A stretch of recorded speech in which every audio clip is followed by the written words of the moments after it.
Welcome, everybody. My name is Nick Side, and this is a side thought. Originally, I was going to start this segment after Election Day because, in all honesty, I didn't want to come out with a bunch of political videos.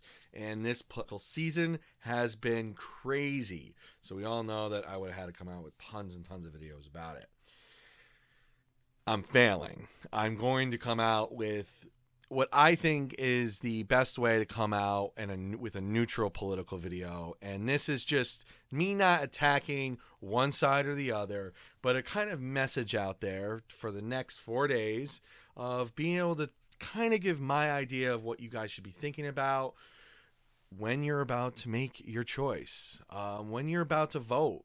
So these 4 pieces are literally just supposed to be a generalization. And over the next 4 days, I hope you enjoy the videos. So basically, my first kind of way that I look at how we should make our decisions is by character.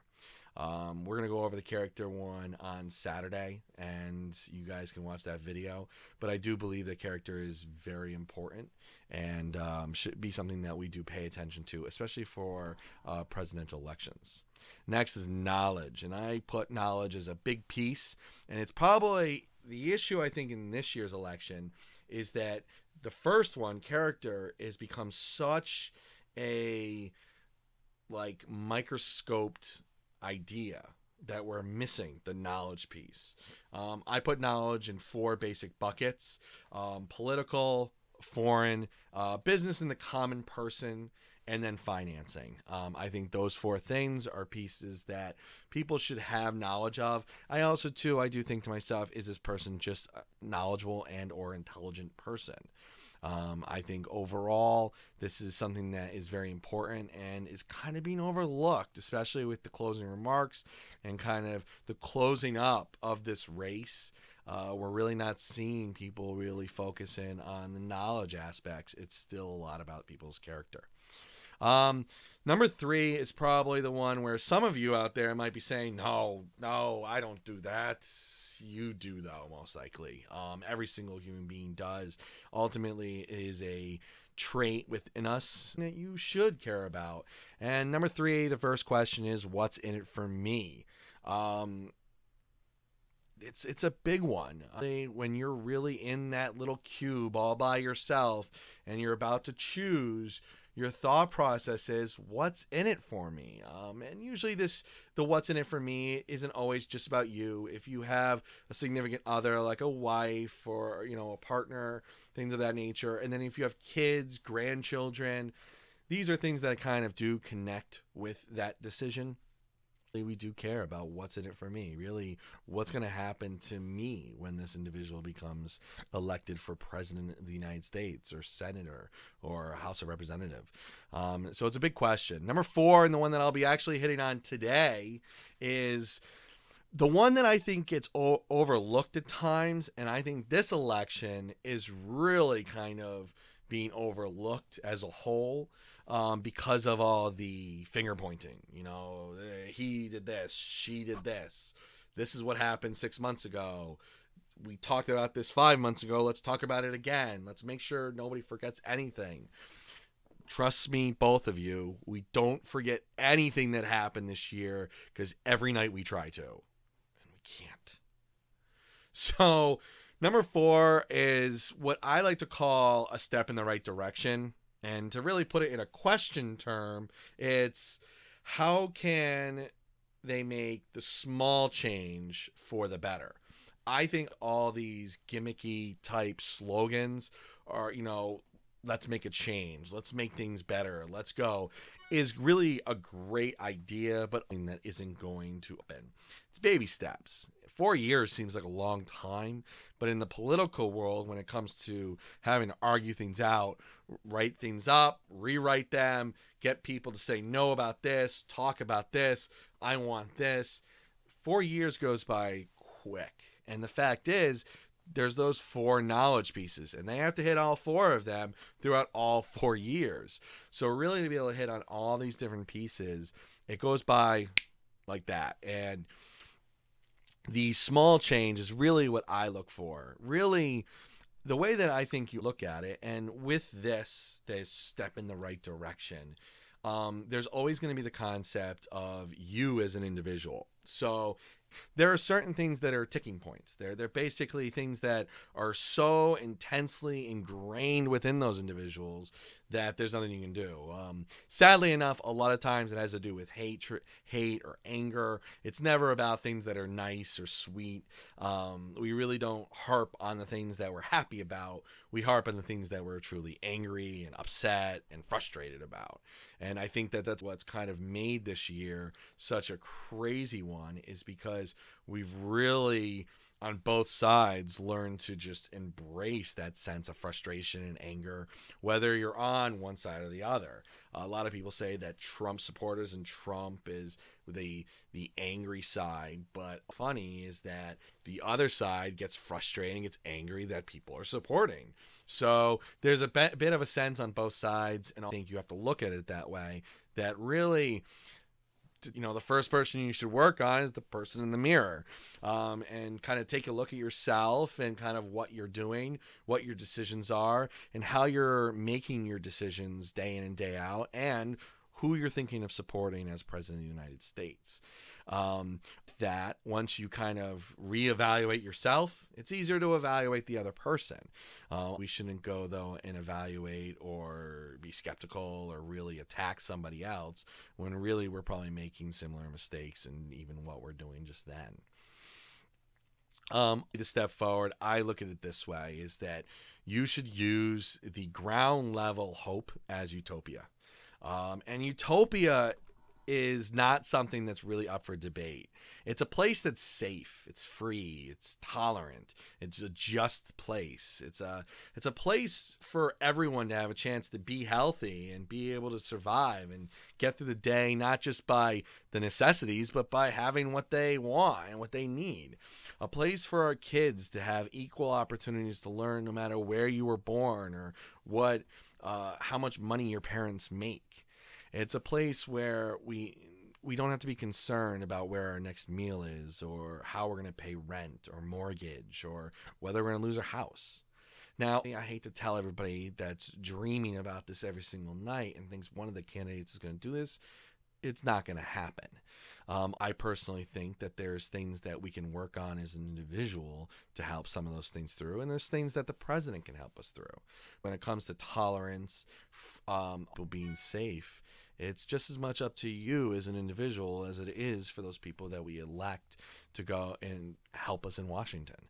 Really, their ability is to create laws and structure and kind of create a moral compass, if you will, where we should be looking up to them and being able to say, well, my country's going in the right direction, maybe I should go in that same direction.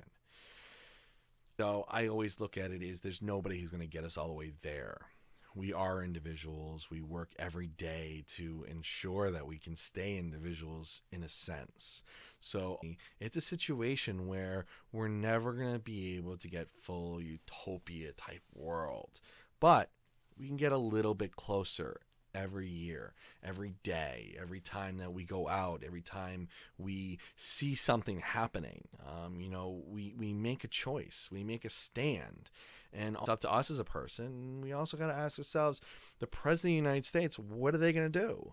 One of my biggest pieces and kind of ideas with this is the notion that we in the United States and people outside the United States and our news reporters, they don't just say that this is like the most powerful person in the country. People you hear all the time say, this is the most powerful person in the world. Well, this person should be able to go and really bring us towards that. And if you really don't think that any of these things are going to happen, then you need to figure out, well, which ones will get fixed? Will any of them get fixed? Will any of them get us a step closer? And think of it as a situation where just the way that I look at it is that hate and anger is a very strong motivator. The frustration, the fear, a lot of times that goes within that hate, that within that anger. We have as a people the ability to take that on, and small groups can be stronger than anything else. We can attack, they can attack, we can go after things with that anger, with that hostility, and do things well. But it's strengthening an individual. It's strengthening a small subgroup that really can cause terror to a wide range of people. Well, the President of the United States has the ability to make that, and should work to make that into a situation where we unite.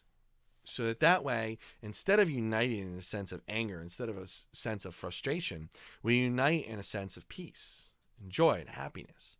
We find the goodness that we have today. So that way we can spread it. My thought process is while hate can strengthen an individual to such a great magnitude, good, peace, that creates a community, which ultimately, with a community, you can beat any individual, no matter how strong they are. And if you're able to unite people, you're able to bring people together to see the greater good. Not unite people in the sense of their fears instead of their angers. That's easy. I could go out there every single day and sit there and go into the grocery store and say, I don't want to pay over $1 anymore for my soda. And I'm sure everybody would be like, you're right. We should boycott for the day soda. But it's not going to change anything. Really, what we need to do is, because everybody's still going to want soda.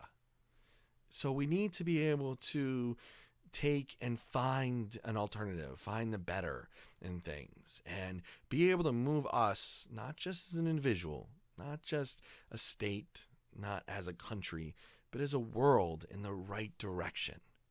And that's why the other things are so important. How can we figure somebody will move us in the right direction if we don't think they have the character necessary to bring up morale and make people see them as somebody who, well, he's a better person or she's a better person. I want to be a better person too. And if their knowledge isn't good enough in any of those aspects, politics, foreign, business, and dealing with the common people, financing, then they're going to have a hard time really pushing through and being able to make it so that you, the Senate, the House, and everybody else in the big world out there really supports those decisions. Whether you are a big believer in global warming and that we need to make a stance, whether you're a believer in education, equal rights, women's rights, eliminating this weird, prolonged hatred towards your fellow man and women. We need to figure out a way to make a stand today. And the best way to do that is to be able to make your choice heard in a way that isn't you just simply going and saying things like, well, I'm only going to ask myself one question. I would ask yourself to just ask number 4 first. Really, who's going to get me that little bit? Who might make things worse? It's a quick trip up that really makes it so climbing up that mountain, getting up that hill, going those few extra steps is the biggest push ever. I would ask, of course, that no matter what you decide next Tuesday, you once again, you do use this as the concept of yourself as well. What can I do? Because really, if I'm going to vote somebody in that I'm not sure is going to uphold this, isn't going to be able to go and get us in a step to the right direction, really, what am I going to do to help that then? Am I going to go out into the real world and fight for something that somebody else might not be able to or want to, or that somebody is creating? Just remember, your hatred, your frustration, your fear, it's a strong motivator for you, for a select few, because not every one of us has that. But joy, peace, love, these are things that all of us can have. We can enjoy and unite on. We just have to find a way to. And ultimately, if you use this, you create a community, you create a group that can't be broken by just simple yellings of negatives, of fear. I'd ask you to start with this question and join me. 4 days, I will be going over all of these. Tomorrow, Saturday, before the election, I plan on going and talking to you about character and what my thought processes are on this, and how realistically character is probably the biggest weapon in this election. I also on Sunday want to throw out knowledge, and I go out there and check it out. Right now, being that the politicians just keep saying a he said, she said, you're really not getting a good grasp of what their political wants are, what they really think about, what they're hoping for, and what they want to do politically, within foreign affairs, for you, the common people, and financially. So check that out, and we know what you are looking for as an individual, what you were really hoping for during this presidency, what you're really hoping for the next president, whether it's Clinton or whether it's Trump. I would love to know, because on Monday night, I will be going and trying to answer the question of what's in it for me. And really, that's a tough one if I don't always know what everybody's looking for. So let me know. Please subscribe. Please like, because let's face it, that's the best way for me to go and make sure that as many people hear my message, and maybe a select few actually ask themselves these 4 critical questions to be able to make the decision that the next morning when you wake up Wednesday, you can say, I made the right one. Thank you guys so much. My name is Nicholas Side, and this has been A Side Thought.